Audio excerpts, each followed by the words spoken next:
আমাদের voice of বৃষ্টি চ্যানেলটি সাবস্ক্রাইব করে পাশে থাকা বেল আইকনটিতে ক্লিক করুন। আর হ্যাঁ, লাইক কমেন্ট করে পাশে থাকুন। আর নেক্সট পার্ট দেখতে চাইলে কমেন্ট করুন। ধন্যবাদ।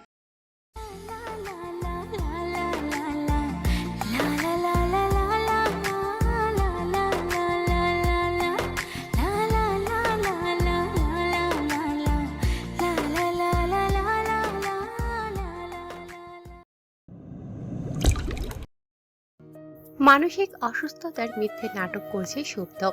জানে না কতদিন পর্যন্ত নাটকটা চালিয়ে যেতে পারবে, অথবা আসলেই ভালোভাবে নিজেকে অসুস্থ প্রমাণ করতে পারছে কিনা। নাটক করবার পেছনে যথাযথ কারণ রয়েছে। সুপ্ত জানতে পেরেছে পাচারকারীরা কারো নির্দেশে ওকে কিডন্যাপ করেছিল। আসলে ওকে যখন বেঁধে রাখা হয়েছিল তখন একদিন শুনেছে লোকগুলো সেই ব্যক্তির সাথে টাকা পয়সা নিয়ে কথা বলছিল। ব্যক্তিটি একবার এসেছিল, সুপ্ত তার চেহারা দেখতে পারেনি, এতটুকু বুঝতে পেরেছে সে একজন নারী। সুপ্তর মাথায় আসে না ওর সাথে কার শত্রুতা থাকতে পারে। যখন জীবন বাঁচিয়ে পালিয়ে আসে তখন কল্পনা করতে পারেনি প্রিয়র সাথে এভাবে দেখা হয়ে যাবে। মূলত স্মৃতিশক্তি হারাবার নাটকটা সাজিয়েছে প্রিয়কে দেখার পর। অনেক ভেবেছে সুপ্ত, বাসায় ফেরার সিদ্ধান্ত নেয়নি, কারণ ফিরে গেলে হয়তোবা আড়ালে থাকা সেই ব্যক্তিকে ধরতে পারবে না। আপাতত কয়েকদিন প্রিয়র কাছেই থাকতে হবে। প্রিয়র সাহায্য নেওয়া যেতে পারে। আচ্ছা, ও কি বড়পুকে কল করবে একবার? বড়পুকে জানানো উচিত, কিন্তু ফোন তো নেই ওর কাছে। কথায় কথায় প্রিয়র কাছেই চাইতে হবে।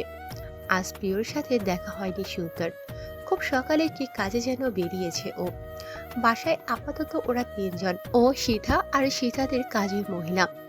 কাজের মহিলার নাম রমলা। এতদিন ছিল না বাড়িতে।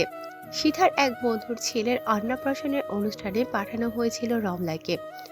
ওদের নাকি কাজের মহিলার অভাব, তাই 1 সপ্তাহ পর সেখানে থেকে ফিরেছে রমলা। পরশু রাতেই ওকে প্রথম দেখল। কেবল এক নজরে হাবাগোবা গোছের মনে হলেও আজ দ্বিতীয় দিন আর মনে হচ্ছে না। মহিলা ভীষণ চালুক। অদ্ভুতভাবে গতকাল থেকে সুপ্তর ওপর কড়া নজরদারি করছে। কে জানে কি আবল তাবল ভাবছে। হাই, সর্বনাশ শব্দের প্রতি প্রিয়র কনসার্ন দেখে অন্যরকম সম্পর্ক ভেবে নিচ্ছে নাকি।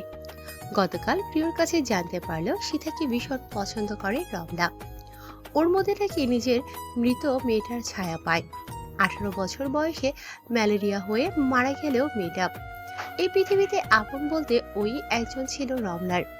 অনাকাঙ্ক্ষিতভাবে নিয়ে নিল তাকে। ঈশ্বরের লীলা বোঝা বড় দায়। মেয়ে স্বীকার করেছে বলেই হয়তো সীতার প্রতি আলাদা যত্ন রমলার। পর্দার আড়ালে লুকিয়ে থাকা রমলাকে উকিঝুঁকি দিয়ে দেখতে চেষ্টা করলো সুপ্ত। ব্যর্থ হলো। যেন ওকে দেখলেই আরেকটু আড়াল করলো নিজেকে। ওদিকে রমলা শূন্য দৃষ্টিতে তাকিয়ে রয়েছে সুপ্তর দিকে। এই মেয়ে ছেলের চোখ চোরকির মতো ঘুরে কেন? আর সুযোগ পেলেই কর্তাবাবুর খোঁজ করে? নিশ্চয়ই কোনো আজে বাজে চিন্তা ঘুরে মাথায়। সেই চিন্তাকে কখনোই সফল হতে দেবে না রমলা। কর্তাবাবু আর সীতা মায়ের সংসার ভাঙতে দেবে না কিছুতেই। বড্ড ভালোবাসে সীতা মা কর্তাবাবুকে। কর্তাও কম বাসে না, তবে সেরকম মেয়ে লোকের পাল্লায় পড়লে সাধু পুরুষও শয়তান হয়ে যায়। কর্তাবাবুকে শয়তানের রূপ নিতে দেবে না রমলা। ওখানে দাঁড়িয়ে প্রতিজ্ঞাবদ্ধ হয়। পর্দাটা সরিয়ে আরেকবার ঘরের চোখ বোলালো। সুপ্ত বিছানায় আছোয়া হয়ে চোখ বন্ধ করে আছে। ওকে দেখে একবার টিপ করে কাটলো রমলা। এমন কেন গা মেয়েটা সারাদিন বিছানায় হেলান দিয়ে বসে থাকে? পাগলের মতো আবুল তাবুল বকে।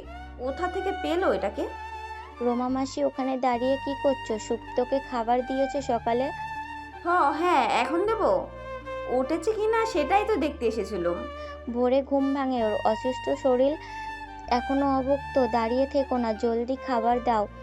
চুল মুছতে মুছতে তাড়া দিল সীতা।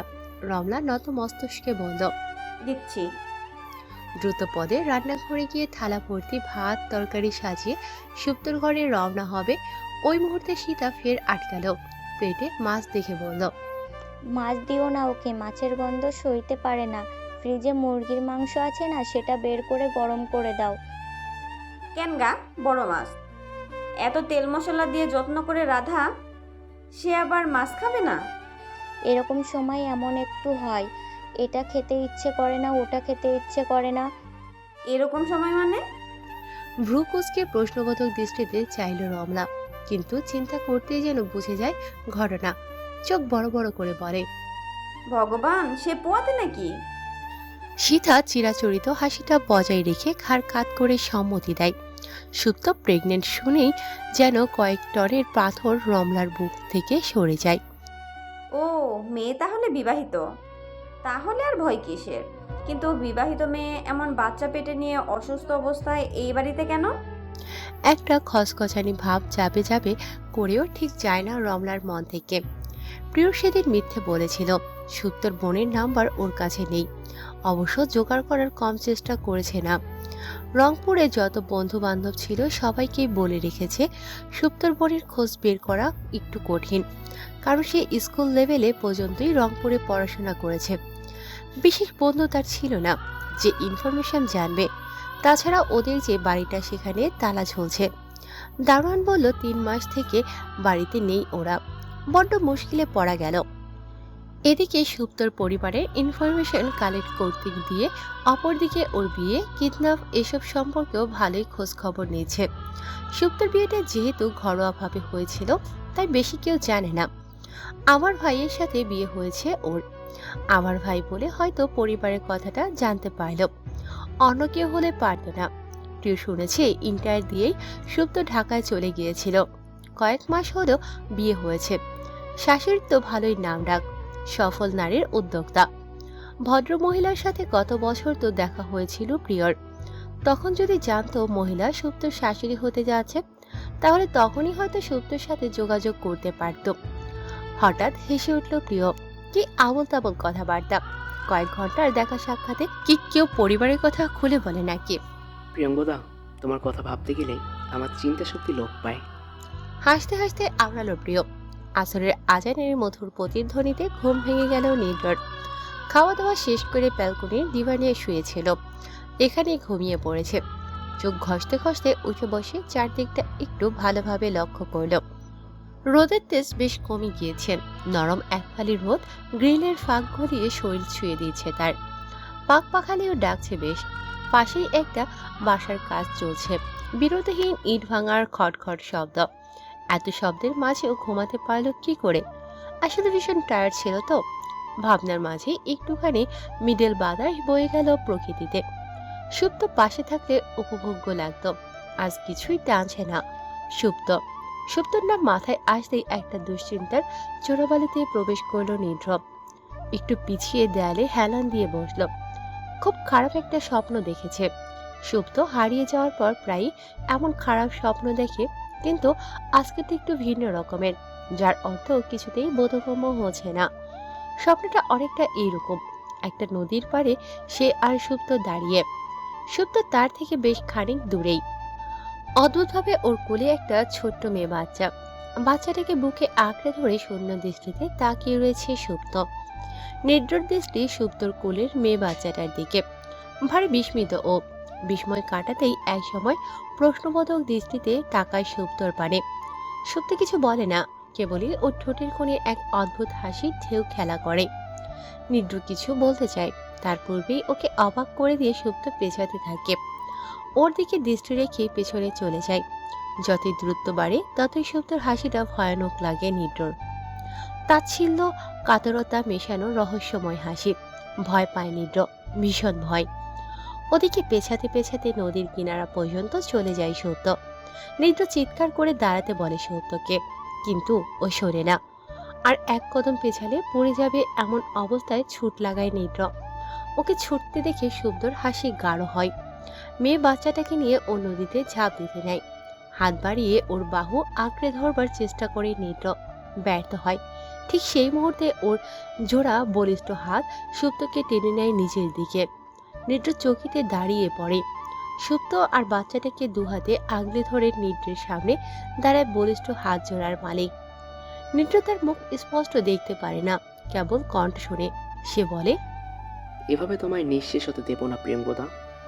তুমি এবং প্রিয়ঙ্গিনী আজ থেকে আমার দায়িত্ব, শুধুই আমার। নিদ্রর স্পষ্ট মনে আছে দুটো সম্বোধন, প্রিয়ংবদা এবং প্রিয়ঙ্গিনী। সুপ্তের বাবা কল দিয়েছিল আজ সকালবেলা, রিসিভ করতে পারেনি, বাইরে ছিল। এখন একটু কল করা প্রয়োজন। মেয়ের সুখে মুষড়ে পড়েছেন তিনি, ভীষণ অসুস্থ, তার খোঁজখবর রাখাটাও জরুরি। জায়নামাজে বসে দু হাত তুলে মেয়ের জন্য প্রার্থনা করছে নিশাদ, চোখ উপচে জল গড়াচ্ছে তার। হুমায়ুন সাহেব বিছানায় বসে ব্যথাতুর চাহনিতে তা দেখছেন। এই দৃশ্য নিত্যদিনের। প্রতিদিন 5 ওয়াক্ত নামাজে সৃষ্টিকর্তার কাছে দু হাত তুলে দোয়া করে নিশাদ, মেয়েটাকে পুনরায় ফিরে পাবার দোয়া। এক খোদা তাআলা ছাড়া আর কে জানে তাদের প্রাণের অংশটার খোঁজ? কে জানে কোথায় আছে, বেঁচে আছে নাকি মরে? মুখ ঘুরিয়ে চাপা শ্বাসের সাথে কান্না আটকায় হুমায়ুন সাহেব। কি একটা ভুল করে ফেলেছে ওই জানোয়ারদের পরিবারের মেয়ে দিয়ে। জলজান্ত মানুষ কর্পূরের মতো উবে গেল। হুমায়ুন সাহেব জানেন এসবের পিছনে অনিমার হাত রয়েছে। অনিমা ছাড়া আর কেউই করবে না সব। অতীতের এক ঘটনার জের ধরে নিজের ছেলের যে এত বড় ক্ষতি করতে পারে সে মহিলা নিশ্চয়ই মানসিক বিকারগ্রস্ত। না, অতি সত্বর নিদ্রকে জানাতে হবে সব। ছেলেটারও তো কোনো খোঁজ নেই, সেই যে গেল। শুরুতে সবটা রাগ নিদ্রার উপরেই জমা হয়েছিল, কিন্তু যা হওয়ার হয়ে গেছে। এখন রাগারাগি করে লাভ নেই, সমস্যার সমাধান করতে হবে অন্য উপায়ে। এক গাদা ফল সবজি নিয়ে বাসায় ফিরেছে প্রিয়। ফলের মধ্যে কাঁচা আমের সংখ্যাই বেশি। বাজারের ব্যাগ থেকে যখন একে একে সব নামাচ্ছিল রমলা, তখনই সীতার চোখে পড়ে ব্যাপারটা। খানিক অবাকই হয় ও। আম জিনিসটা মোটেই পছন্দ নয় সীতার। পূর্বে বাবার চোখ পাকানো দেখে যা মুখে দিয়েছে, কনসেপ্ট করার পর তাও বন্ধ। যেখানে ও একদমই ছুঁয়ে দেখে না এই ফল, সেখানে ব্যাগ ভর্তি করে নিয়ে আসার দরকার ছিল। রমলা আমগুলো সব নামিয়ে ঝুড়িতে তুলে রাখতে রাখতে বলল, এতগুলান আম রূপালি আম কর্তা পেলেন কোথায়? দেখে তো মনে হচ্ছে এমপি সাহেবের বাগানের আম। তুমি কি করে জানলে এগুলো এমপির বাগানের? গতকাল ছাই খুঁজতে গেলুম না সরকার বাড়ি, পথেই দেখলুম এমপি সাহেবের গাড়ি। বাগান বেঁচেছে মনে হয়। কিছু কাঁচা আম তখনই পড়েছিল। আমের স্বাস্থ্য দেখো, পুরাট মনে হয়েছে, বোঝা যাচ্ছে। খেতে কিন্তু টক টক আমের আচার কিন্তু খুব ভালো খেতে। করে রাখবানি তোমার জন্য। আমসিও ভালো হবে এই আমের। আমি আম খাই না, সে কি গা, খাও না কেন? ভালো লাগে না, কেমন গন্ধ লাগে। ওমা, তাহলে কর্তা যে আম নিয়ে এলো। তার মনে হয় পছন্দ আচার। আমি ঘরে যাচ্ছি, দেখি ওর হলো কিনা। তুমি এগুলো গুছিয়ে রেখে খাবার বাড়ো কেমন? আচ্ছা, ও শোনো, ওই মেয়েটা খাবে না? কে? আচ্ছা সুপ্ত, হ্যাঁ ওকেই ডেকে নাও। সারাদিন গড়বন্দি কেন থাকে বুঝি না বাপু। মুখ কুঁচকে বলল রমলা। প্রত্যুত্তরে কিছু বলল না সীতা, চুপচাপ ঘরে চলে গেল। আয়নার সামনে দাঁড়িয়ে হাত ঘড়িটা খুলছে প্রিয়। সীতা ধীর পায়ে এগিয়ে এসে ওর কাঁধে হাত রাখলো। এখনো কাপড় ছাড়োনি? এই তো সারছি। আয়নায় সীতার প্রতিচ্ছবির দিকে তাকিয়ে আলতো হেসে বলল প্রিয়। বিনিময়ে সীতাও খানিক ঠোঁট প্রশস্ত করল। আমি হেল্প করি। প্রিয়কে নিজের দিকে ফিরিয়ে ওর শার্টের বোতামে হাত দিল সীতা। বেশ অস্বস্তিতে পড়ে গেল প্রিয়। অন্য প্রসঙ্গ টেনে সীতার হাত সরিয়ে দিয়ে নিজেই খুলতে শুরু করলো। সীতা বুঝলো ব্যাপারটা, তবু স্বাভাবিকভাবেই ওর সাথে কথাবার্তা চালিয়ে যেতে থাকলো। এক পর্যায়ে প্রশ্ন করলো, হ্যাঁ গো, অতগুলো কাঁচা আম পেলে কোথায়? আমি তো আম খাই না, তুমি টক খাও? তেমন একটা না, আসলে প্রিয়ঙ্কদা মানে সুপ্তর খুব পছন্দ কাঁচা আম। আজ স্কুল থেকে ফেরার পথে ভ্যানে করে বিক্রি করছিল দেখলাম, তাই নিয়ে নিলাম। প্রিয়র কথা শুনে নিমিষেই মুখ কালো করে ফেললো সীতা। ক্ষীণ স্বরে বলল, ওহো। আর চোখে ওর মুখভঙ্গি পরিবর্তন দেখে নিল প্রিয়। বুক চিরে বেরোতে চাওয়া দীর্ঘশ্বাসটাকে নিজের মাঝে চেপে রেখে ফিকে হেসে প্রসঙ্গ পাল্টাতে বলল, খুব ক্ষুধা পেয়েছে জানো, আজ সারাটা দিন না খাওয়া। সে কি লাঞ্চ ব্রেকে খাওনি? সময় পাইনি, বাচ্চাদের কোশ্চেন পেপার রেডি করায় ব্যস্ত ছিলাম। এমপি সাহেব এসেছেন, তার সাথেও দেখা করতে গিয়েছিলাম এক ফাঁকে। আবার তুমি রাজনীতিতে জড়াচ্ছ এত কিছু হয়ে যাওয়ার পরেও? কি করব বলো, রাজনীতি হলো মাদকের মতো, একবারে স্বাদ পেয়ে যাওয়ার পর ছাড়াটা বড্ড কঠিন। তাছাড়া এই লাইনে আসতে গেলে প্রাণের ভয় করাটা চলবে না। নিজ প্রাণের ভয় না হোক পরিবারের ভয় তো করবে। একজন তো সেই রাজনীতির পথে হাঁটতে হাঁটতে নিঃশেষ হয়ে গেল, করে গেল আমাদের নিঃস্ব, বোঝা বানিয়ে ফেলে গেল তোমার কাঁধে। ছলো ছলো নয়নে প্রিয়র দিকে তাকিয়ে বলল সিথা। প্রিয় চকিতে ওর দিকে ঘুরে তাকালো। আবারও এসব বলছো শিখা? আর কিভাবে বোঝালে বুঝবে? তুমি আর ও আমার বোঝা নয়, আমার পরিবার, আমার আপনজন। শীতের পেটে একটা হাত রেখে নরম কণ্ঠে বলো প্রিয়, কোনো স্বামীর কাছে কি তার স্ত্রী বোঝা হতে পারে? প্রিয়র কথার পিছনে কিছু বলার জন্য কিঞ্চিত ঠোঁট ফাঁকা করল সিথা। তখনই নিজের তর্জনী চেপে ওকে আটকে দিল প্রিয়। ওর চোখে চোখ রেখে দৃঢ় কণ্ঠে বলল। ও আমার সন্তান সিথি, আমার সন্তান। প্রিয়র কণ্ঠের দৃঢ়তা এত তীব্র ছিল, সোনামার্ত ঝরঝর করে কেঁদে ফেলল সিথা। ওকে কাঁদতে দেখে চট করে বুকে জড়িয়ে নিল প্রিয়। প্রিয়র বুকে মুখ গুজে বিড়বিড় করে বলল সিথা। আর কত দায়িত্বের বোঝা কাঁধে তুলে নেবে গো? মিথ্যে বিয়ে, মিথ্যে সংসারের অভিনয়, মিথ্যি বাবা সাজার অভিনয়, সব মিথ্যে, সব প্রহসন। মাঝে মধ্যে খুব ইচ্ছে করে জোরপূর্বক জড়িয়ে যাওয়া মিথ্যের মায়াজাল থেকে তোমাকে মুক্ত করে দিতে। জানো পারি না, কারণ আমি তোমাকে ভালোবাসি, ভীষণ ভালোবাসি। রমলা সিথা কারোটাকে সুপ্ত কোনো সাড়া দেয় না। ওকে ছাড়া খেতেও পারছে না প্রিয়, তাই বাধ্য হয়ে নিজেই উঠে গেল। দরজায় দুবার নখ হতেই ওপাশ থেকে সুপ্তর গলা ভেসে এলো। আমি খুব ব্যস্ত, খেয়ে নাও তোমরা, আমি খাবো না। দরজাটা অন্তত খোলো প্রিয়ঙ্কতা। প্রিয়র গলা পেয়ে খানিক বাদে দরজা খুলে গেল। ঘরের ভেতর পা রাখতেই প্রিয়র চোখ ছানা ভরা। ঘরের মেঝেতে আর্ট পেপার, তুলি রঙের কৌটো দিয়ে একাকার। রঙের সবুজ কৌটাটা উল্টে পড়ে আছে মেঝেতে। বেশ খানিকটা রং ছড়িয়ে গিয়েছে সুপ্তর নাকে, মুখে, হাতে, এমনকি কপালেও রং লেগে রয়েছে খানিক। কাপড়ের কথা তো বাদই দিল, সুপ্তকে মূর্তির মতো দাঁড়িয়ে থাকতে দেখে ভ্রু কুঁচকাল। ওভাবে দাঁড়িয়ে রইলে কেন? এসো আমার পাশে বসো, দেখো আমি পোর্ট্রেট করছি। তুমি আঁকতে পারো? পারি একটু একটু, স্কুলে থাকতে শিখেছিলাম। আচ্ছা, তো কি আঁকছো? নিজেই এসে দেখে নাও। মুস্কি হাসলে সুপ্ত। ওর কথা শুনে ধীর পায়ে এগিয়ে গিয়ে ওর পাশে বসলো প্রিয়। মাথা বাড়িয়ে দেখার চেষ্টা করলো প্রোটরটা। খানিক বিস্মিত হলো ও। একটা মানবীর কোলে লাল রঙের ফ্রক পরা ছোট্ট একটা শিশু। শিশুটিকে সযত্নে আঁকড়ে ধরে গালে গাল ঠেকিয়ে রেখেছে মানবীটি। প্রোটেটে এরকম একটা ভাব ফুটে উঠেছে। ওরা কে প্রিয়ঙ্কতা? আমি আর আমার মেয়ে। তোমার মেয়ে? হ্যাঁ, ও বায়না করলো ওকে কোলে নিয়ে আদর করছি এমন একটা পোর্ট্রেট করতে। আচ্ছা বলো তো, লাল ফ্রকটা দারুণ লাগছে না? সুপ্তের প্রশ্নের কোনো উত্তর দিল না প্রিয়, বরং বেশ ভয় পেয়ে গেল। আর অসুস্থতা কি বাড়ছে? ভয় চেপে শুকনো গলায় শোধালো। তোমার মেয়ে তোমার সাথে কথা বলে? হ্যাঁ বলে তো, ওর সাথে কথা বলতে বলতেই তো সময় কাটে আমার। আচ্ছা, তাহলে আমিও কথা বলতে চাই একটুখানি। ডাকো তো তাকে। তুমি তো জানো বাচ্চারা আমার কত প্রিয়। তুমি তো কথা বলতে পারবে না। কেন পারবো না কেন? এখনো তো আমার মাঝেই আছে। আপাতত ইন্টারেকশন সব মায়ের সাথেই হয়। একবার আসুক আমাদের মাঝে, তারপর বলো যত কথা। লজ্জামাখা গলায় বলল সুপ্ত। ওর কথা শুনে নিশ্চিন্ত হলো প্রিয়। খানিক পর ঠোঁট কামড়ে হেসে শুধালো। আমি যদি কান পেতে শুনবার চেষ্টা করি, সে রেসপন্স করবে? আহা, করবে না। কেন? আমি কিন্তু আদর দিয়ে ডাকবো তাকে। এখন সে অন্য কারোর সাথে কথা বলতে চায় না, মাকে বলেছে সে। কেন, লজ্জা পায়? হুম, আপাতত মাকে ভালো মতো চিনে নিতে চায়। মামের মাঝে ডিস্টারবেন্স অ্যালাউড না। আচ্ছা আচ্ছা, বুঝলাম।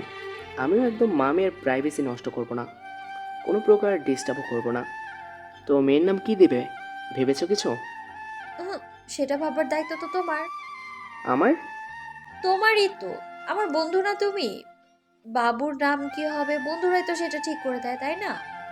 ও হ্যাঁ, আচ্ছা তা না হয় দিলাম। এখন তুমি বলো, খাবে না? উহুম, দেখছো না পোর্ট্রেটটা ইনকমপ্লিট রয়ে গিয়েছে। এটা রেখে উঠি কি করে বলো? কেউ হাত দিবে না তো ওতে। চলো প্লিজ, খেয়ে নেবে। উহুম, লক্ষ্মীটে, না খেলে ওষুধ মিস হয়ে যাবে না। তাহলে তুমি খাইয়ে দাও।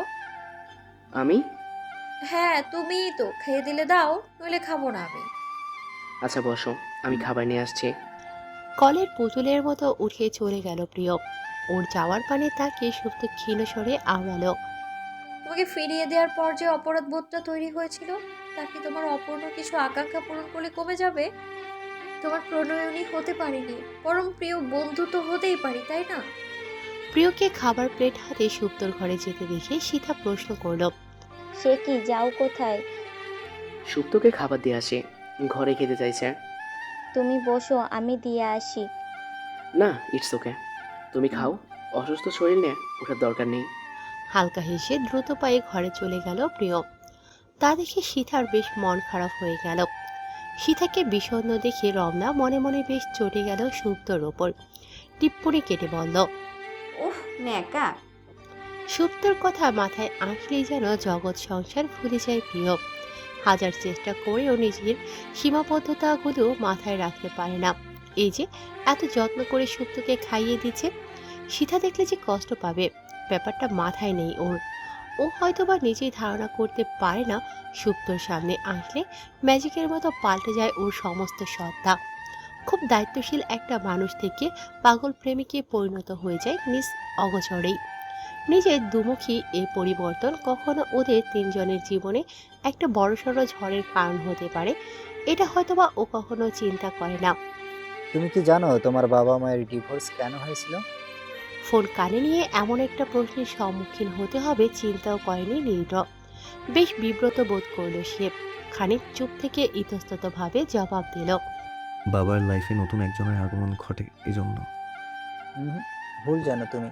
তোমার বাবা মায়ের ডিভোর্সের মূল কারণ অন্য, আর এই অন্য কারণটার সাথেই ওতপ্রোতভাবে জড়িত আমরা, আমাদের পুরো পরিবার। গম্ভীর স্বরে বললেন হুমায়ুন সাহেব। তার কথা শুনে ভারী বিচলিত হলো নীরব। ফোনের ওপাশেই ভ্রুযুগল কুঁচকে গেল তার। হুমায়ুন সাহেব বলতেই থাকলেন। আজ তোমার মায়ের এক অন্য রূপের সাথে পরিচয় করাতে চাই নিদ্র। এই যে আজ এতটা দিন হয়ে গেল আমার মেয়েটা নেই, এর জন্য একমাত্র দায়ী কি জানো? তোমার মা। নীরদ কিছু বলতে চাইল, তারপরেই হুমায়ুন সাহেব বললেন। অবাক হচ্ছে তাই না? অবাক হওয়ারই কথা। নিজের সন্তানের ক্ষতি চায় এমন মা আসলেই পৃথিবীতে বিরল। বাবা, আপনি কি আমাকে একটু খোলাসা করে বলবেন ঘটনাটা? 30 বছর পূর্বে ফিরে যেতে হচ্ছে নিদ্র। তোমার শাশুড়ি মায়ের সাথে আমার অ্যারেঞ্জ ম্যারেজ। বিয়ের সময় তার বয়স ছিল অনেক কম। তখনও সে পড়ছে। এক পড়াশোনা, দুই পরিবারের সকলের ইচ্ছেতে খুলনা শহরেই থেকে যেতে হয় আমাদের। প্রথমে সরকারি কোয়ার্টারে থাকলেও রাবনীত খানিক বড় হওয়ার পর হুট করেই নিশাতের স্পাইনাল টিউমার ধরা পড়ে। সে এত অসুস্থ হয়ে পড়েছিল যে প্রায়ই তাকে হসপিটালে অ্যাডমিট করে রাখতে হতো। আমার পরিবারের কেউই তখন দেশে নেই। রাবণীদের দেখাশোনা করবে কে? বাধ্য হয়ে আমাদের সব কিছু নিয়ে শিফট করতে হয় রাবণীদের নানা বাড়িতে। এরপরেই তোমার মায়ের ফ্যামিলির সাথে আমাদের পরিচয়। তারা ছিল আমার শ্বশুর শাশুড়ির প্রতিবেশী। তোমার বড় মামি নিশাতের ট্রিটমেন্ট করতেন, বাসায় যাতায়াত ছিল তার। যেহেতু প্রতিবেশী, নিশাতের খোঁজ নিতে অন্যরাও আসতো।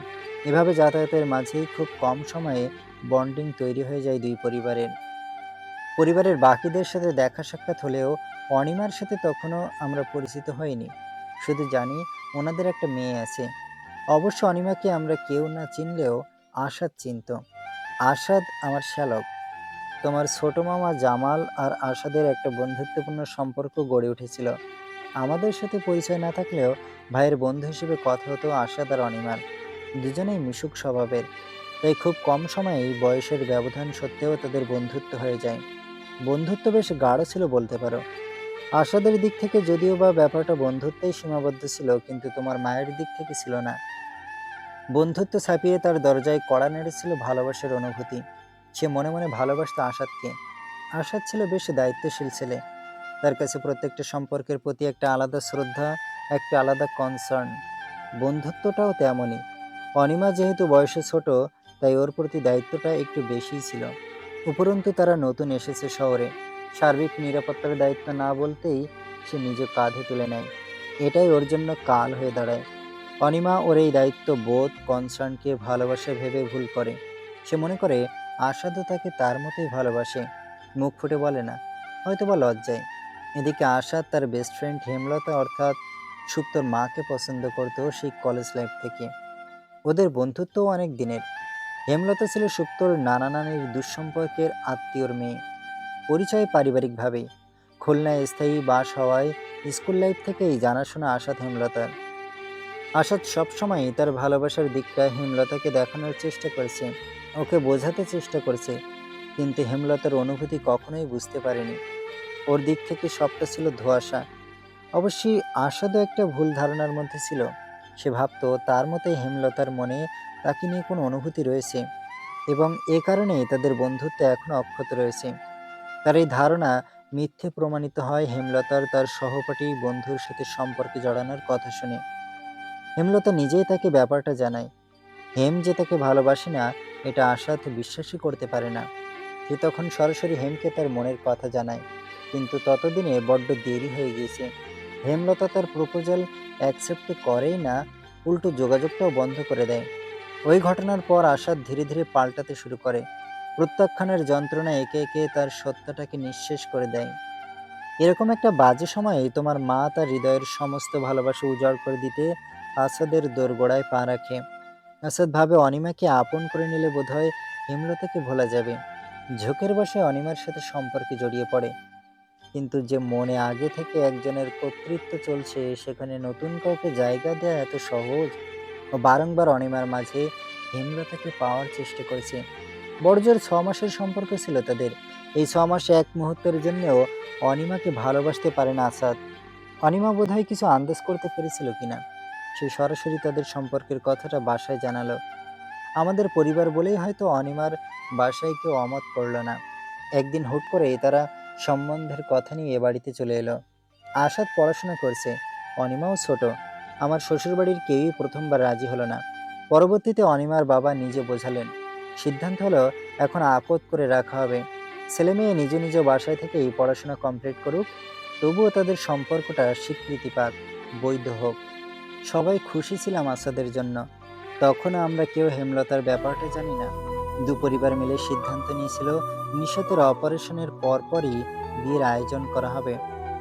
তাছাড়াও আমার বড় শালিকা তখন আমেরিকায় থাকতেন, তারও দেশে ফেরার একটা ব্যাপার ছিল। বিয়ের পুরো কথাবার্তায় আসাদ মৌন ছিল। তার কথা ছিল বাবা মা যা সিদ্ধান্ত নেন তাই হবে। এভাবেই দিন কাটছিল। নিশাতের অপারেশনের ডেট এগিয়ে এলো দ্রুতই। আমরা সবাই ভীষণ ব্যস্ত। এর মধ্যে এক সন্ধ্যায় আসাদ বউ নিয়ে বাসায়। বউ আর অন্য কেউ নয়, হেমলতা। সবাই তো অবাক। অনিমার সাথে বিয়ের কথা ফাইনাল, সেখানে আসাদ হেমলতাকে বাসায় তোলার মানে কি?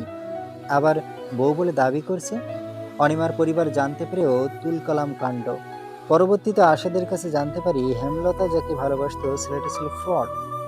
অসুস্থ মায়ের চিকিৎসা করাবে বলে টাকা ধার নিত, কিন্তু আলটিমেটলি সেই টাকা দিয়ে মায়ের চিকিৎসা নয়, নিজের নেশাদ্রব্য কিনত। সে এবার প্রথম নয়, পূর্বেও অনেক মেয়ের সাথে এরকম করেছে। সরলতা আর অকপটে বলা গোছানো মিথ্যেগুলো কেউ ধরতে পারত না জন্য অবলীলায় ওর ফাঁদে পা দিত।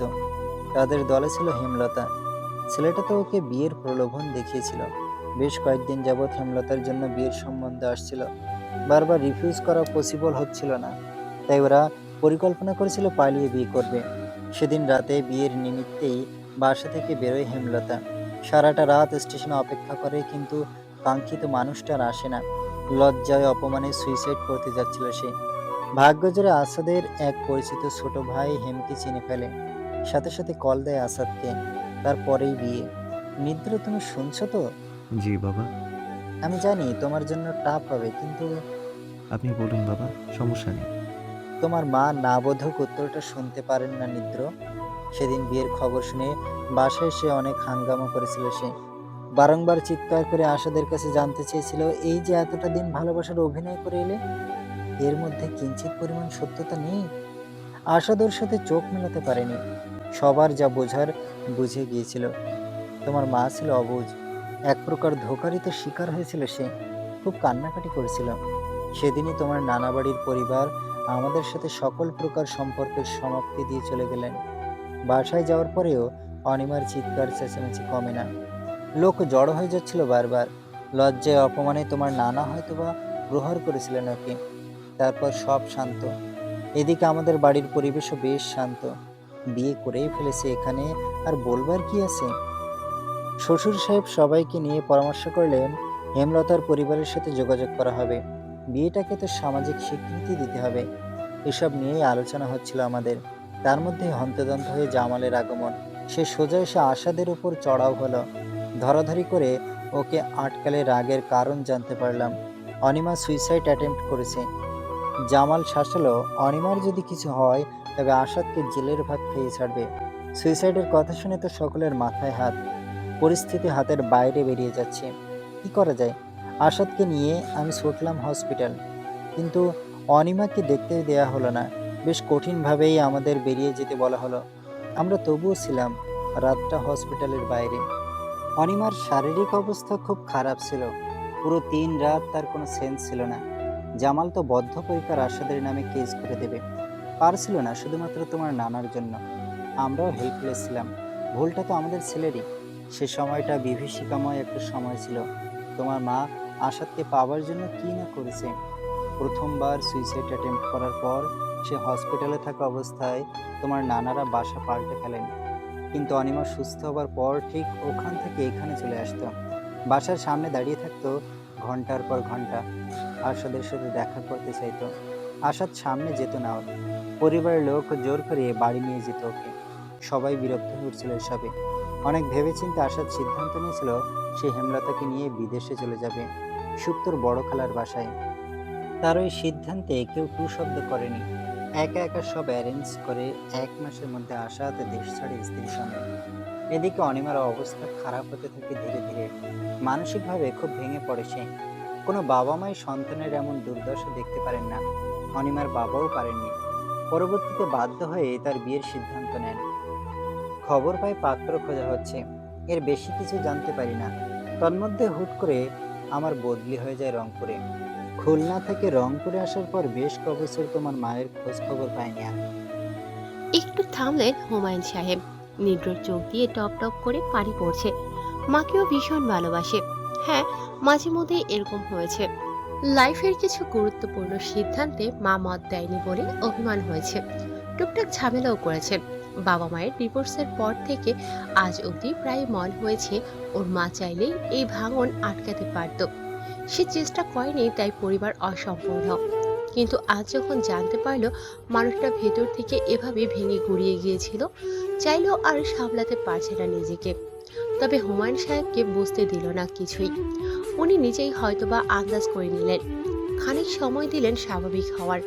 তারপর পুনরায় বলতে শুরু করলেন।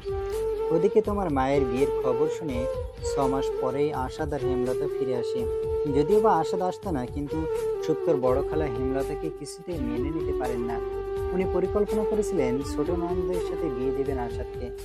প্রতিজ্ঞাও করেছিলেন শ্বশুর বাড়িতে। অবশ্য প্রতিজ্ঞা রাখতে সক্ষম হয়েছেন, সে কথা পরে বলছি। তো সে যেহেতু মানতে পারছিল না, দুর্ব্যবহার করেছিল, তাই বাধ্য হয়ে ওদের ফিরে আসতে হয়। শ্বশুর বাড়িতে যে সবাই তাকে মেনে নেয় এমনটাও নয়। সবচাইতে বেশি আপত্তি ছিল আম্মার। মূল কারণ হেমলতার গায়ের রং। অনুজ্জ্বল ছিল সে। উনি ভেবেছিলেন বাড়ির বউ দেখে শুনে আনবেন, কিন্তু সম্ভব হয়নি। তাই নাখোশ ছিলেন খুব। শ্বশুর বাড়িতে বেশ কষ্টেই দিন যাপন করতে হচ্ছিল হেমলতাকে। যেহেতু শুরু থেকেই সবাই রুষ্ট ছিল, তাই অনেক রেস্ট্রিকশন দাঁড় করানো হয়েছিল তার সামনে। যার মধ্যে অন্যতম ছিল সে পড়ালেখা চালিয়ে যেতে পারবে না।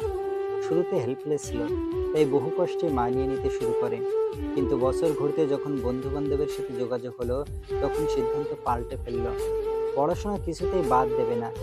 এত ভালো সাবজেক্ট, এত ভালো প্রতিষ্ঠান, সে সময় সকলের কাছে বহু আকাঙ্ক্ষা। আশাদেরও ওর পড়াশোনা নিয়ে সমস্যা ছিল না। সে এক প্রকার লড়াই করে হেমলতার পড়াশোনা শুরু করিয়েছিল। কিন্তু কয়েকটা দিন অতিবাহিত হতেই এ নিয়ে অশান্তি শুরু হলো। অনির্দিষ্টকালের জন্য বন্ধ হয়ে গেল তার পড়ালেখা। তারপর পরিস্থিতি একটু স্বাভাবিক হলে পুনরায় সে কলেজে যেতে শুরু করলো। 2-1 দিন পর আবারও অশান্তি। এরকম অশান্তি চলতেই থাকলো সংসারে। টুকটাক নোকঝোঁক। সময় পেরোতে থাকলো এভাবে। অনার্স মাস্টার্স কমপ্লিট করে ফেললো হেমলতা। তারপর এলো পিএইচডি করার সুযোগ। শত শত ভালো স্টুডেন্টকে টপকে ও জায়গা করে নিল সিডনি ইউনিভার্সিটিতে। শত রাগ, অভিমান, অভিযোগের মধ্য দিয়ে মাস্টার্স শেষ হলেও পিএইচডির জন্য কেউ রাজি হলো না। বাড়ির বউকে বাইরের দেশে যেতে দেবে না তারা। কাছে বউ উচ্ছৃঙ্খল হয়ে যায়। সমাজের মানুষের ভ্রান্ত ধারণাগুলো আর কি। অবশ্য আব্বা হেমের বাইরে যাওয়ার ব্যাপারটাতে ফুল সাপোর্ট দিলেন। বাড়ির মেয়েরা উচ্চশিক্ষা লাভ করতে বিদেশ বিভুঁয়ে আসতে পারলে বউ কেন নয়? যেহেতু কর্তা মতামত দিয়েই দিয়েছেন, তাহলে আর বাধা কিসে? জোরে সোরে অ্যারেঞ্জমেন্ট শুরু হলো। এত বড় খুশিতে বাসায় খাওয়া দাওয়ারও আয়োজন করা হলো। সেই অনুষ্ঠানের দিন অনাকাঙ্ক্ষিতভাবে পাওয়া গেল এক নতুন সংবাদ। হেমলতা এক্সপেক্ট করছে সন্তানটা সুপ্ত নয়, একটা ছেলে বাচ্চা ছিল। নতুন অতিথির আগমনী বার্তায় অনুষ্ঠানে চাঁদ লেগে গেল। সবাই ভীষণ খুশি, কিন্তু আলটিমেটলি খুশি হতে পারল না একজন। সে স্বয়ং সন্তানের মা হেমলতা। কে জানে কেন তার ধারণা হচ্ছিল এখন সন্তান মানে ক্যারিয়ার শেষ। হাতে ছিল তার 1 মাস। এই 1 মাসে যা করার করতে হবে, এরকম পরিকল্পনা সাজিয়েছিল। নিদ্র, তুমি ভাবছো এসব কথা আমি কিভাবে জানি? নিত্র ঘোরের মধ্যে শব্দটা উচ্চারণ করল। হুমায়ুন সাহেব আলতো হাসলেন। একটা সময় এসেছিল হেমলতার জীবনে যখন সে সম্পূর্ণ একা হয়ে গেছিল। সাপোর্ট করার মতো কেউ ছিল না তার, নিশাত ছাড়া। সেই দিনগুলিতে নিজের ব্যর্থতার ভুলের সব গল্পই খুলে বলেছে সে নিশাতকে। নিশাত এখনো মাঝে মধ্যে এই কথাগুলো স্মরণ করে কান্নায় ভেঙে পড়ে। যাকে যা বলছিলাম, হেমলতার সেই বদ্ধমূল ধারণা থেকে সে সিদ্ধান্ত নেয় সন্তানটাকে রাখবে না। আসাদকে জানায় ব্যাপারটা। আসাদ রেগে যায় তা শুনে। সন্তানকে বাঁচাতে শর্ত রাখে, ওকে যদি সেফ রাখতে পারে তবেই সিডনি যেতে দেবে, অন্যথা নয়। হেমলতা পুনরায় আটকে যায়। পরে বাধ্য হয়ে তাকে নিজের সিদ্ধান্ত পাল্টাতে হয়। আসাদ তবুও ভরসা পায় না। সে নিজের চাকরি লেখাপড়া বাদ দিয়ে স্ত্রীর সাথে বিদেশে যাওয়ার সিদ্ধান্ত নেয়। কিন্তু হুট করে তো সবটা হয় না। তাছাড়াও এতে তাদের হাজব্যান্ড ওয়াইফের মধ্যেকার বোঝাপড়ার বিষয়টা বাইরে চলে আসতো। সার্বিক বিবেচনায় সে চিন্তা মাঝপথে থামিয়ে দিতে হয়। চলে যায় হেমলতা একা একা। আশাত অবশ্য ট্রাই করতে থাকে সিডনির একটা হসপিটালে জব নেয়ার, কিন্তু কাজটা তো এত সহজ নয়। বেশ খানিকটা সময় লেগে যায়। এই করে কেটে যায় আরও 6 মাস। বিদেশের মাটিতে লেখাপড়া, নিজের শারীরিক অসুস্থতা নিয়ে একা পড়ে রয় হেমলতা। যোগাযোগ হতো আমাদের সবার সাথে। আমরা তো জানতাম সব ঠিকঠাক, কিন্তু সময় যেতে যেতে আশাত ঠিক থাকতে পারছিল না। কেমন যেন অস্থির লাগছিল তাকে। ওদিকে হুট করে এক কুখ্যাত সন্ত্রাসীর আবির্ভাব ঘটে খুলনায়। তাকে নিয়ে তোলপাড় পুরো শহর। ডেইলি খুনোখুনি। নামকরা হসপিটালে জব করা এসব উইডেন্ট আশাদের ওখানে আসতে লাগলো। তাদের চিকিৎসা করতে গিয়ে কিভাবে যেন সেই সন্ত্রাসীর সাথে ঝামেলা বেঁধে গেল ওর। যে সে ঝামেলা নয়, সোজা পুলিশ কেস। একদিনের জন্য পুলিশে গ্রেপ্তার করলো সেই সন্ত্রাসীকে। পরদিনই ক্ষমতাবান লোকের সুপারিশে পেল ছাড়া। পুলিশকে হেল্প করা ব্যক্তিটা আসাদ জেনে সরাসরি তাকে হসপিটাল থেকে তুলে নিয়ে গেল। এই ঘটনায় সবাই বেশ ভয় পেয়ে গেল। আমি ছুটলাম খুলনা। পরিচিত সকল ক্ষমতাবান লোকদের সাথে যোগাযোগ করলাম। তন্মধ্যে কে যেন আসাদের মিসিং নিউজটা হেমলতার কাছে পৌঁছে দিল। এত বড় দুঃসংবাদ সে সইতে পারল না। স্ট্রোক করে বসলো। আমরা পড়লাম অকুল দরিয়ায়। আশাত একদিকে, হেমলতা একদিকে। নিশাত আর মেজ শ্যালক ছুটল হেমলতার কাছে। আশাদকে পেলাম আমরা ইনজিওর্ড অবস্থায়। এত জঘন্যভাবে তাকে মেরেছিল, হাত পা ভেঙে দিয়েছিল, চাকু দিয়ে শরীরের বিভিন্ন জায়গায় চিরে দিয়েছিল। খুব খারাপ অবস্থা ছিল আশাদের। হেমলতা স্ট্রোক করার ফলে তার শরীরের বাঁ দিকটা প্যারালাইজড হয়ে যায়। আর সন্তানটা ওরা কখনোই সুখে সংসার করতে পারেনি। হয়তোবা হাতে গোনা কয়েকটা মুহূর্ত হেসে কাটাতে পেরেছিল, সেটাও বুকের গহীনে দীর্ঘশ্বাস চেপে। যদিও বা সবটা ঠিক হওয়ার আশা ছিল, ওই ঘটনার পর তাও অবশিষ্ট রইল না। বলতে পারো সংসার ভাঙনের শুরু তারপর থেকেই। সুস্থ সবল হেমলতায় পরিবারের কিছু মানুষের চক্ষু খুলছিল। প্যারালাইজড হয়ে তাদের কাছে দ্বিগুণ অসহনীয় হয়ে উঠল। সুপ্তর বড় খালা দেশে ফিরলেন পাকাপোক্তভাবে। সন্তান হারানো, সংসারের এমন দুর্দশা, সবকিছুর জন্য ব্লেম করতে শুরু করলেন ওকে। মানুষ যখন অক্ষম হয়ে যায় তখন তার ভেতর সব হারানোর ভয়, হেরে যাবার ভয় থাকে। হেমলতার মধ্যেও ছিল। আর সেই ভয় ক্রমশ বেড়ে যাচ্ছিল সংসারে অশান্তির কারণে। আশাদও তখন ওকে সাপোর্ট করতে পারছিল না। এই দিকটা বেশি ক্ষতি করেছিল ওর। আর ওনার পরিবার? ওর পরিবার বিয়েটা মেনে নেয় না। শুরুতেই কোনো প্রকার সমঝোতায় আসতে চাননি তারা। হেমের সাথে সব সম্পর্ক শেষ করে দিয়ে গ্রামের বাড়িতে ফিরে যান। ওর অসুস্থতার খবর জানাতে চেয়েছিলাম আমরা, হেম অভিমানেই জানাতে দেয়নি। আর সাধু মামা সুস্থ হবার পর ওনার চিকিৎসার কোনো ব্যবস্থা করেননি?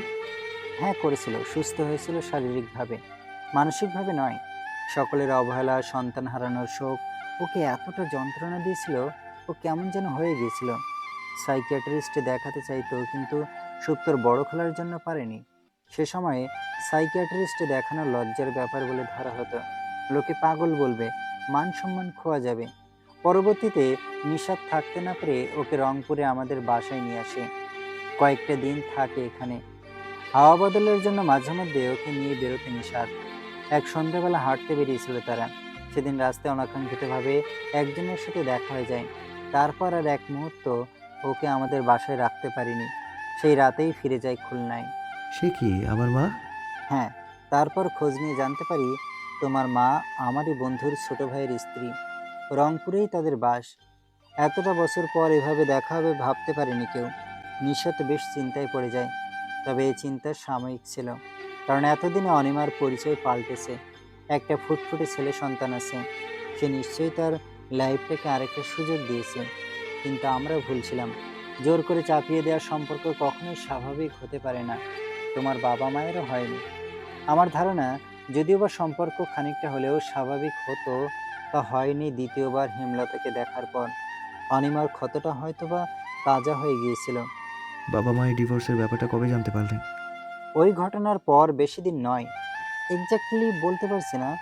তোমার কাস্টাডি নিতে চাইছিল নুহাস, একজন ভালো লয়ারের খোঁজ করছিল। সে সুবাদেই তোমার বড় চাচা আমার সাথে যোগাযোগ করেন। আমার মায়ের তো কোনো ভুল ছিল না বাবা, সে প্রতারিত হয়েছিল। প্রতারিত হয়েছিল, কিন্তু পরবর্তীতে তোমার মা পাস্ট ভুলতে চায়নি, চেষ্টাও করেনি। অতঃপর প্রতিশোধ পরায়ণ হয়ে যে কাজটা করেছিল। কি করেছিলেন আমার মা? সুপ্তর মায়ের সংসার ভেঙেছিল সে। সুপ্তকে মাতৃহারা করবার পিছনে পরোক্ষভাবে সেই জড়িত। হোয়াট? সহসায় দাঁড়িয়ে পড়ল নীরব, বিস্ময়ে হতবাক সে। তার মা অন্যের সংসার ভাঙবে? এটা কোনোভাবেই বিশ্বাসযোগ্য নয়। ইম্পসিবল। আমরা তখন ব্রোকেন অবস্থায় ছিলাম, মায়ের দ্বারা কখনোই এই কাজ সম্ভব নয় বাবা। আমরাও কল্পনা করিনি সেরকম কিছু একটা করতে পারেন। আপনার কোথাও ভুল হচ্ছে বাবা। আই উইশ ভুল হতো। আমাকে সবটা বলুন বাবা, সবটা বলুন। তোমার বড় মামা মুদাসসির তখন খুলনায় বেশ নামি দামি একজন ব্যবসায়ী, টাকার জোরে বড় বড় নেতাদের পকেটে রাখেন। তোমার মা ডিভোর্সের পর গিয়ে উঠে সেই ভাইয়ের বাসায়। ভাইয়ের মাধ্যমে সে আসাদের সব খোঁজ নিয়ে নেয়, পুনরায় যোগাযোগ করে। হঠাৎই তাকে আর আসাদকে নিয়ে কথাবার্তা উঠতে শুরু করে বিভিন্ন। কে জানে সত্যতা কতটুকু। হেমলতা মানসিকভাবে অসুস্থ হয়ে নিজেকে ঘরবন্দি করে নেয়। সুপ্ত তার মাঝে বেড়ে উঠছে এটা সম্পর্কেও অবগত নয়। সংসারের এমন বেহাল দশা দেখে আব্বা সইতে পারেন না, মেজর স্ট্রোক করে বসেন। কয়েকদিন হসপিটালাইজড থাকার পর মৃত্যুবরণ করেন। এরপর থেকে বাড়ির রূপ পাল্টে যেতে শুরু করে। মেজ শালক চলে যায় বিদেশ, কর্তৃত্ব চলছিল বড় শালিকার। আমাদের সাথেও টুকটাক ঝামেলা হচ্ছিল, রাবনীতকে নিয়ে ব্যস্ততা বাড়ছিল, যেতে পারতাম না আগের মতো। পরবর্তীতে কয়েকটা মাস হেমলতার তেমন কোনো খবর পাই না। সুপ্তর অস্তিত্ব যখন সকলের সামনে জানান দিতে থাকে, তখন একবার খবর পাই। সংসার বিমুখ আশাদকে ফেরানোর চেষ্টা করা হয়, কিন্তু সফল হওয়া যায় না। শেষ কটা দিন হেমলতা শাশুড়ির পরিচর্যা পায়। আম্মা তাকে নিয়ে অন্য বাসায় গিয়ে ওঠেন, নিজেই আমাদের সাথে যোগাযোগ করেন। রাপনিদের পরীক্ষা চলছিল বলে আমরা যেতে পারিনি, তবে যখন যা প্রয়োজন হয়েছে দূর থেকেও মেটানোর চেষ্টা করেছি। নির্দিষ্ট সময়ে পৃথিবীর বুকে ভূমিষ্ঠ হয় আমাদের সুপ্ত। হেমলতার কথায় গোপন থাকে সেই খবর। খানিক সুস্থ হওয়ার পর হেমলতা আর আশাদের ডিভোর্সের ব্যাপার ভাবতে শুরু করেন আম্মা। আমরা চাচ্ছিলাম না ওদের বিচ্ছেদটা হোক, একটা সন্তান পিতা ছাড়া বেড়ে উঠবে, ব্যাপারটা অস্বাভাবিক। সমঝোতার কথা ভাবছিলাম, কিন্তু সৃষ্টিকর্তার ভাবনাটা অন্যরকম ছিল। 6 সপ্তাহ পর থেকে নবজাতক কিছু টিকা পেতে শুরু করে। সূত্রও ছিল বিসিজি টিকা। হেমলতা মেয়েকে নিয়ে নিকটস্থ স্বাস্থ্যকেন্দ্রে নিয়ে যাচ্ছিল সেদিন বেলা 12টার দিকে। যাওয়ার পথেই রোড অ্যাক্সিডেন্ট করে, স্পট ডেড। সুপ্ত ছিল আম্মার কাছে, বেঁচে যায় সে, প্রাণ হারায় তার মা। বলতে গিয়ে কণ্ঠ রোধ হয়ে আসে হুমায়ুন সাহেবের। নিদ্র বুঝে উঠতে পারে না কি বলবে, কি বলা উচিত তার। সুপ্তর কাছে শুনেছিল এক গল্প, আজ শুনছে এক অন্য গল্প। কে সত্যি কে মিথ্যে বুঝতে পারছে না। তার মায়ের উপর যে অ্যালিগেশন আর তার সামনে একটা বড় শব্দ যুক্ত হয়তোবা এর সত্যতাও যাচাই করা প্রয়োজন। না, এবার ঢাকায় ফিরতে হবে ওকে। জামাল মামা কি কিছু জানতে পারেন? মা বড় মামাকে ভীষণ ঘৃণা করেন, কারণ জানি না এখনো মামার অপঘাতে মৃত্যু হয়েছিল, লাশটাও দেখার ইচ্ছা পোষণ করেননি। সব কেমন জট পাকিয়ে যাচ্ছে নিটোর মাথায়। আচ্ছা, যদি সুপ্তর বাবার বলা কথাগুলো সত্যি হয় আর এই পথ ধরে এগোতে গিয়ে আরো নতুন কিছুর মুখোমুখি হতে হয়, তাহলে সইতে পারবে তো নিটো? ভাই, শুনলাম এমপি সাহেবের বাড়ি গিয়েছিলেন, খাতির আছে নাকি? খাতা থেকে মুখ তুলল প্রিয়। প্রশ্নটা করেছেন মোজাম্মেল সাহেব, এই স্কুলের অঙ্কের টিচার। যদিও বা বাইরে নিজেকে সর্বদা প্রিয়র কলিগ হিসেবে পরিচয় দেন, কিন্তু প্রকৃতপক্ষে ওকে দুচোখে সহ্য করতে পারে না ভদ্রলোক। কারণটা যুক্তিসঙ্গত বটে। প্রিয় স্কুলে অঙ্কের টিচার হিসেবে জয়েন করেছে। পড়াশোনা মোজাম্মেল সাহেবের চাইতে বেশি। বাচ্চাদের পড়ায় মজা করে। বাচ্চারা ওর ক্লাস ছাড়া করতে চায় না। টিচার বদলাতে নোটিশ দেয়। ওদিকে স্কুলের সকল প্রকার সুবিধা অসুবিধায় প্রিয় হেড স্যারকে বিভিন্ন পরামর্শ দিয়ে সাহায্য করে। ভালো ব্যবহার হওয়ায় সকলের কাছে পছন্দের মানুষ। এত এত গুণ যার, তার প্রতি হিংসাত্মক মনোভাব থাকা ভুল কিছু তো নয়। মিনিট খানেক নীরবতা পালন করে মুচকি হেসে প্রিয় জবাব দিল, না ভাই, অত বড় মানুষের কি সময় আছে আমার মতো নগণ্য ব্যক্তির সাথে খাতির করার? আমি তো গিয়েছিলাম হেড স্যারের নির্দেশে। স্কুলের বিল্ডিংটা একটু সংস্করণ প্রয়োজন। এমপি সাহেব সুপারিশ করে দিলে 85% কাজ হয়ে যাবে। প্রিয়র কথা শুনে মোজাম্মেল সাহেবের মুখটা কালো হয়ে গেল। এই দায়িত্ব হেড স্যার ওই ছোকরার কাঁধে তুলে দিয়েছেন। আস্তে আস্তে সব বড় দায়িত্বই তো ওর কাঁধে চাপছে। এই করে করে কবে না হেডমাস্টারের চেয়ারটাই দখল করে নেয়। না, অতি শীঘ্রই কিছু একটা ব্যবস্থা করতে হবে। কাল চুলকাতে চুলকাতে ভাবলেন মোজাম্মেল সাহেব। মুখে বললেন, ওহ। প্রিয় ক্ষীণ হেসে পুনরায় কাজে মন দিল। বেশি সময় অবশ্য মনটা স্থির রাখতে পারল না। কোত্থেকে যেন একটা ফোন আসলো আর সাই করে বেরিয়ে গেল হেড স্যারের কাছে ছুটি নিতে। সুপ্তাকে যতটা খারাপ ভেবেছিল ততটাও সে নয়। তার প্রতি দৃষ্টিভঙ্গি একটু একটু করে পরিবর্তন হচ্ছে রমলার। না, ছাড় দেয় না তেমন, তবে ভালো করে কথা বলার চেষ্টা করে। এটা অবশ্যই সম্ভব হয়েছে সুপ্তার আন্তরিকতার জন্য। সে মাঝে মধ্যে এমন শুরু করে করে মাসি ডাকে রমলাকে, ও ডাক অগ্রাহ্য করতে পারে না। আবার সময়ে অসময়ে আমের আচার খাবার বায়না করে, এটা ওটা খাইয়েও দেয়। পোয়াতি মেয়ে মানুষ, চাইলেও ওর সাথে দুর্ব্যবহার করতে পারে না রমলা। এই তো আজ সকালবেলা মাথায় তেল দিয়ে দিল, এখন ওর জন্য আমশি বানাচ্ছে। প্রথমে বলেছিল কাঁচা আমি খাবে, পরে কি ভেবে আবদার করলো আমশি বানাও। খানিক বিরক্ত হয়েছিল রমলা, তারপর হঠাৎই মনে হলো নিজের মেয়েটা থাকলে নিশ্চয়ই এমন আবদার করত। রাগের বরফ গলে জল হয়ে আমশি বানাতে ব্যস্ত হয়ে পড়ল রমলা। সুপ্ত শিথার সাথে সম্পর্ক ডেভেলপ করার চেষ্টা করছে। আজ অনেকক্ষণ গল্প করেছে ওর সাথে। শিথার পুরো গল্প জুড়ে ছিল প্রিয়র নাম। প্রিয়র প্রতি শিথার অসীম ভালোবাসা আন্দাজ করতে পেরেছে সুপ্ত। ও খুশি, শেষ পর্যন্ত ছেলেটার জীবনে এমন কেউ এলো যে ওকে বুক উজাড় করে ভালোবাসে। অবসন্ন মনে বিছানায় বসে আছে সুপ্ত। ফোন নেওয়ার চান্স পাচ্ছে না। আপু, নিদ্র সকলের জন্য মনটা কেমন করছে। সন্তানের কথা এখনো জানে না নিদ্র। কে জানে কবে জানাতে পারবে। কত স্বপ্ন ছিল তাদের সন্তান নিয়ে, ভবিষ্যৎ নিয়ে। সব স্বপ্ন মাটি হয়ে গেল। জীবনটা কেমন থেমে আছে। সকাল থেকে আবার প্রোটেটটা খুঁজে পাচ্ছে না। কত মায়া মিশিয়ে করেছিল, কে জানে কিভাবে উধাও হলো। মনে হচ্ছে মেয়েটাই হারিয়ে গেছে। দুফোঁটা অশ্রুজল টুপ করে ঝরে পড়ল সুপ্তর চোখ থেকে। মুছল না সে জল, থাক গড়াক, এখন তো কান্নারই সময়। ভর সন্ধ্যাবেলা ঘর অন্ধকার করে বসে রয়েছে কেন প্রিয়ঙ্কদা? প্রিয়র গলা পেয়ে দরজার দিকে তাকালো সুপ্ত, কিছু বলল না। প্রিয় হাত দিয়ে লাইট চালালো। দীর্ঘক্ষণ অন্ধকারে বসে থাকায় হুট করে লাইট জ্বলতেই চোখে বিঁধল সুপ্তর।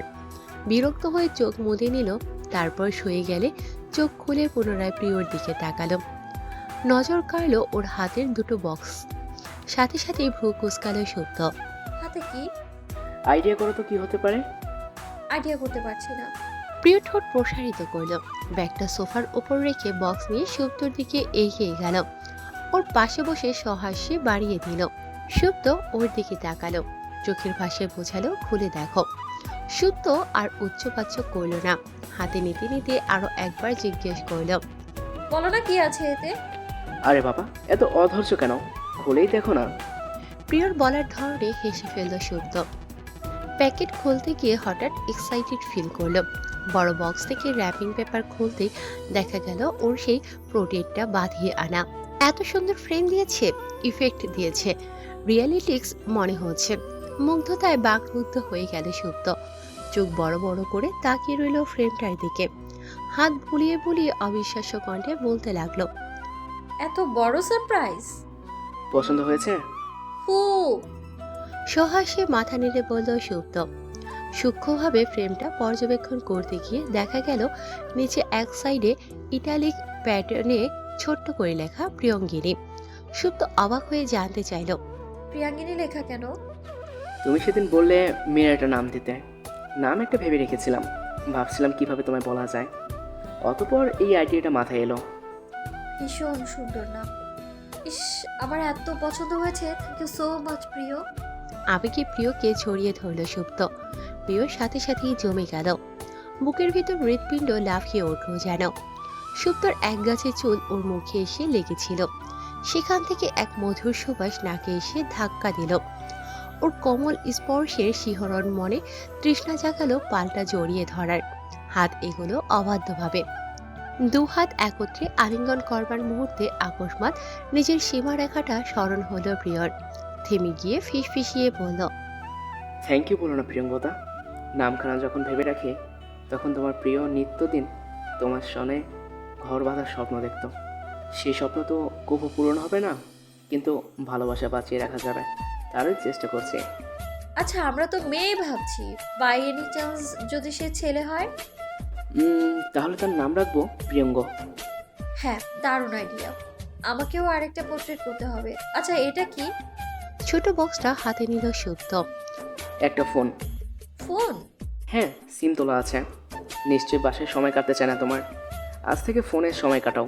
প্রিয়র দিকে এবার কৃতজ্ঞতার দৃষ্টিতে তাকালো সুপ্ত, মনে মনে আওড়ালো, ফিরে যাওয়ার পথে এত জলদি পা বাড়ানোর সুযোগ করে দেওয়ার জন্য অনেক কৃতজ্ঞতা প্রিয়। রাফনিদকে ওর শ্বশুর বাড়িতে কেউ মেনে নেয়নি, সম্ভাবনাও নেই আর। গত সপ্তাহে নানি শাশুড়ির সাথে দেখা করে এসেছে। ওকে দেখে ইমোশনাল হয়ে পড়েছিলেন বেচারি, সেই সঙ্গে প্রচণ্ড খুশিও হয়েছেন। সব পরিবারে যে এক রোজ থাকে তা তৌহিদের পরিবারকে দেখে যেন মর্মে মর্মে উপলব্ধি করতে পারছে রাফনিদ।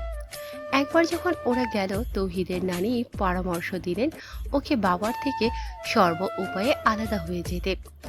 আর্থিক দিক থেকে এমনিতেই সেই ছিল, এটাকে লিগালি বলা যেতে পারে। লিগালি শব্দটা আসলেই যে কেউ বলে দিতে পারবে এর মানে। পিতার সম্পত্তির ওপর কোনো প্রকার দাবি রাখতে পারবে না, অবশ্য তৌহিদ চায়ও না। এই যে এতটা বড় হয়েছে, খেয়ে পরে বেঁচে থাকার সামর্থ্য অর্জন করেছে সবটাই নিজ প্রচেষ্টায়, এক পয়সাও বাবার থেকে নেয়নি সে। এই হিসেবে বলা যায় অনেকে আগেই বাবা ছেলের মাঝ থেকে এর লিগ্যাল শব্দটা উঠে গিয়েছে। অসন্তুষ্ট নয় রাফনিদ, সে খুব ভালো করেই জানে এই পৃথিবীতে কিছু মানুষের মধ্যে শয়তানের বাস। সেই শয়তান এমনভাবে খাটে গেড়েছে, চিলিয়ে চিলিয়ে পড়া ধর্মের পাঠ কান অব্দি পৌঁছতেই দিচ্ছে না। তৌহিদের বাবা আর সৎ মায়ের মধ্যে হয়েছে ওই দশা। এক্ষেত্রে শয়তান বলা যেতে পারে ওর সেই সৎ মাকে।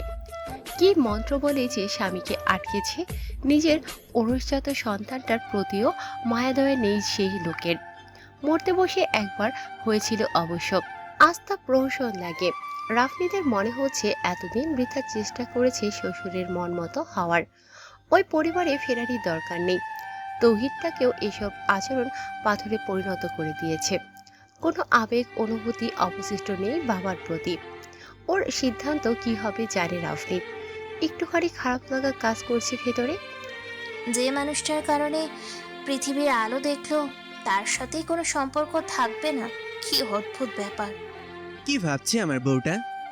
এত ঢং করা কথা বলিস কেন? বউ ঠিক আছে তাই, আবার কি? তা হলো ভালোবাসা। তোমার উপর যে আমার ভালোবাসা বাড়তে বাড়তে পৃথিবী ছাড়িয়ে মহাকাশ অবধি পৌঁছে গিয়েছে তারই উদাহরণ। কেউ আউল ফাউল কথাবার্তা। ভালোবাসা পৃথিবী ছাড়াই মহাকাশে যায় কেমনে? অমনেই যাই, তুমি দেখো না, ল্যাপটপ কোলে বসিয়ে কলম কামড়াও, আর কোন মেলায় হারিয়ে ফেলে আসা একটা স্বামীর কথা চিন্তা করো। হ্যাঁ, কি মিন করলি তুই?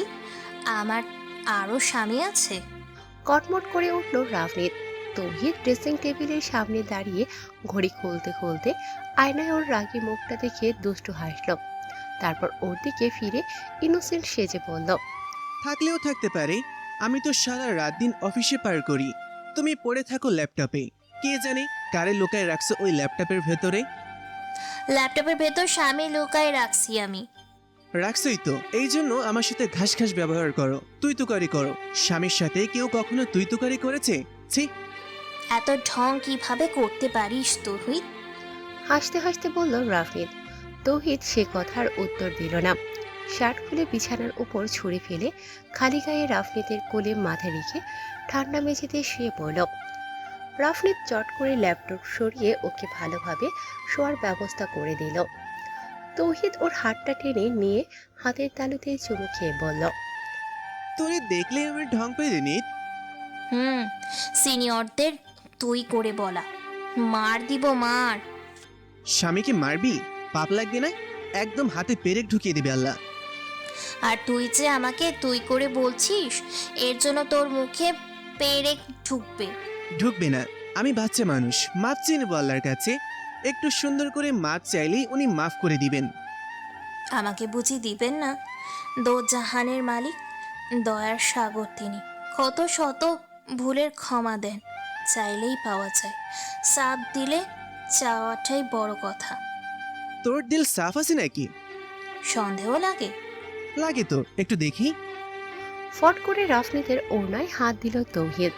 রাফনিদ ওর হাত টেনে ধরে একদম কামড় বসিয়ে দিল। আকস্মাৎ কামড় পড়ায় বেশ ব্যথা পেল বেচারা তৌহিদ, কিন্তু ব্যথায় চিৎকার না করে অন্য হাত দিয়ে রাফনিদের ঘাড়ে হাত রেখে নিচের দিকে টেনে নিয়ে সেও পাল্টা কামড় বসালো ওর নাকে। ব্যথা পেয়ে বাধ্য হয়ে ছেড়ে দিতে হলো রাফনিদকে। ও ছেড়ে দিতেই তৌহিদও ছেড়ে দিল নাক। চোখ টিপে বলল, কেমন মজা? তোরে ভাত দিব না আমি বললাম। ভাত দিবি না? আমি বিরিয়ানি কিনে খাবো। দাঁত কেলিয়ে বলল তৌহিদ। রাফনিদ ওর মুখের দিকে খানিক তাকিয়ে থেকে হঠাৎই হাসি দিল। চুল আঁকড়ে ধরে নরম একটা চুমু এঁকে দিল কপালে। তৌহিদ পুনরায় ওর ঘাড় চেপে ধরল। ঠোঁটে হালকা স্পর্শ দিয়ে নাকে নাক ঘষে বলল, আমাদের সম্পর্কটা অদ্ভুত, তাই না? ঝগড়া করতে চাইলে টপিক পাল্টে যায়, প্রেম করতে চাইলে মান অভিমান হয়, আর রোমান্স করতে চাইলে। তৌহিদ কথার মাঝে রাফনিদের ফোন বেজে উঠল সশব্দে। সাথে সাথেই খিলখিল করে হেসে উঠল রাফনিদ। হাসির মাধ্যমে বলল, রোম্যান্স করতে চাইলে কেউ না কেউ ডিস্টার্ব করে। হ্যাঁ, কিন্তু আজ আর সেটা করতে দেব না। আজ রোমান্সের মধ্যেই কোনো ছাড় নেই। আপনি বললেই তো হবে না স্যার। ফোনটা যদি ইমার্জেন্সি হয়? গোল্লাই জ্যাকশট, আমার এখন রোমান্স পাচ্ছে। আমি আমার বউকে ছাড়বই না। বলেই তো আর হলো না, বউয়ের মুড নেই। মোট না থাকলেও বানাতে হবে, এটা আমার অর্ডার। অর্ডার ধুয়ে পানি খা তুই। তৌহিদের হাত সরিয়ে দিয়ে ওঠার পায়তারা করছিল রাফনিদ। সম্ভব হলো না ওর হাতের জোরে। ঘাড়টা এমনভাবে চেপে ধরলো ছাড়তে পারল না নিজেকে। ওদিকে লাগাতার ফোন বেজে যাচ্ছে। রাফনিদের মনটা কেমন যেন করছে। সুপ্ত হারিয়ে যাওয়ার পর থেকে খুব সতর্ক থাকে। সব রকমের ফোন কল রিসিভ করে এই আশায় যদি সুপ্তর খোঁজ মেরে। তৌহিদ চোখ পিটপিট করে তাকিয়ে আছে রাফনিদের দিকে। রাফনিদ না পেরে বলেই ফেলল, প্লিজ তৌহিদ, ফোনটা রিসিভ করতে দাও, যদি সুপ্তর কোনো খবর থাকে। সুপ্তর কথা শোনা মাত্র হাত সরিয়ে নিল তৌহিদ। উঠে বসতে বসতে বলল, এতটা দিন কেটে গেল, মেয়েটার খোঁজ নেই। নিদ্র বলছিল তার ডিটেকটিভ বন্ধুর সাথে যোগাযোগ করবে, গেল চট্টগ্রাম, এখন তারও খবর নেই। আর তুমি এদিকে ফোন কলের অপেক্ষা করো। এছাড়া আর কি বা করার আছে বলো? বাবা তো বলছে। হুম, এভাবে হাতের ওপর হাত রেখে বসে থাকা যাবে না নিত, আমাকে কিছু একটা করতে হবে। দেখো না কি করা যায়। কেঁদো না তো, কান্না কোনো কিছু সমাধান নয়। নিদ্র পুনরায় ঢাকায় ফিরে যাচ্ছে। গতকাল হুমায়ুন সাহেবের সাথে কথাবার্তা বলার পর মনে কিছু অদ্ভুত প্রশ্নের উদয় হয়েছিল। কি মনে করে সাইদের ওয়াইফের সাথে বিষয়গুলো শেয়ার করেছে। তখনই সে বলল, এত ছোট বিষয়কে কেন্দ্র করে আর যাই হোক এত বড় স্টেপ নেওয়ার কথা না। নিশ্চয় ঘটনার মধ্যে আরো ঘাপলা আছে। সুপ্তর মায়ের অ্যাক্সিডেন্টটা নিছক একটা অ্যাক্সিডেন্ট নাকি অন্য কিছু? অনিমাই বা তার বড় ভাইকে ঘৃণা করে কেন? যে ভাই খারাপ সময়ে শেল্টার দিয়েছিল তার মৃত্যুতে এক ফোঁটা কষ্টও হয়নি। তাছাড়াও এমন অসহায় অবস্থা থেকে হুট করে রাজনীতির সঙ্গে জড়িয়ে গেল কিভাবে? অঢেল টাকা পয়সা থাকলেও রাজনীতিতে আসা এত সহজ নয়। নানাবিধ প্রশ্ন দাঁড়িয়েছে তাকে ঘিরে। সব প্রশ্নের উত্তর একমাত্র সে নিজে অথবা তার সাথে জড়িয়ে থাকা ব্যক্তিরাই দিতে পারবে। সাইদের পরামর্শে নিদ্র বাসায় ফিরছে। সরাসরি মাকে প্রশ্ন করলে যে উত্তর পাওয়া যাবে না এটাও সে জানে। একটু ছল কপলতার প্রয়োজন। আড়াল থেকে নজর রাখতে হবে মায়ের ওপর। জানে না আরো কত রহস্যের উন্মোচন বাকি। একটা দীর্ঘশ্বাস ছেড়ে প্যান্টের পকেট থেকে ওয়ালেটটা বের করল নিদ্র। ওতে সুপ্তর একখানা ছবি আছে। মাথায় ঘোমটা দিয়ে লজ্জিত ভঙ্গিতে তাকিয়ে থাকার ছবি। বিয়ের আগে একবার রংপুরে গিয়ে যে বিনি পয়সায় ট্রেনে জার্নিটা হলো তখন তোলা হয়েছিল। সুপ্তর ছবিটায় হাত বুলিয়ে আলতো করে তার ঠোঁটের সাথে চেপে ধরল নিদ্র। বিড়বিড় করে বলল, সত্যি যদি মা এসব কিছুর সাথে জড়িত থাকে আর তুমি যদি জানতে পারো তবে কি আমায় দূরে সরিয়ে দেবে গো? তোমার বিরহেই আমি মৃত প্রায়। বিচ্ছেদ ঘটলে তো অস্তিত্বই বিলীন হয়ে যাবে। ফোন কানে নিতেই সুপ্তর গলা পেয়ে থমকে গেল রাফনিদ। কিছু বলবার শক্তিও হারিয়ে ফেলল। সুপ্ত ওপাশ থেকে এক নাগারে ডেকে যাচ্ছে, আপু শুনতে পাচ্ছ তুমি? আপু আমি সুপ্ত। সুপ্ত আমার বাচ্চা। বহু কষ্টে উচ্চারণ করে ডুকরে উঠল রাফনিদ। রাফনিদের মুখে সুপ্তর নাম শুনে চকিতে তাকালো তৌহিদ। চোখ বড় বড় করে প্রশ্ন করল, ফোনের ওপাশে সত্য? রাফনিদ পিছু ফিরে আলতো করে মাথা নাড়ল। হ্যাঁ সূচক উত্তর পেয়ে সাথে সাথেই উঠে দাঁড়ালো। চপল পায়ে হেঁটে ওর সামনে উপস্থিত হলো। ফোন হাত থেকে নিয়ে লাউড স্পিকারে দিয়ে নিজে কথা বলল। কেমন লেগেছে কমেন্ট করে জানাও। ভালো হলেও বলবে অথবা মন্দ লাগলেও আমাকে বন্ধু ভেবে বলে দেবে। আমি সবসময় তোমাদের একজন বন্ধু হিসেবেই থাকতে চেয়েছি, তাই তোমরাও আমার পাশে থেকো। সবাই অবশ্যই শুনে লাইক কমেন্ট করবে। ধন্যবাদ।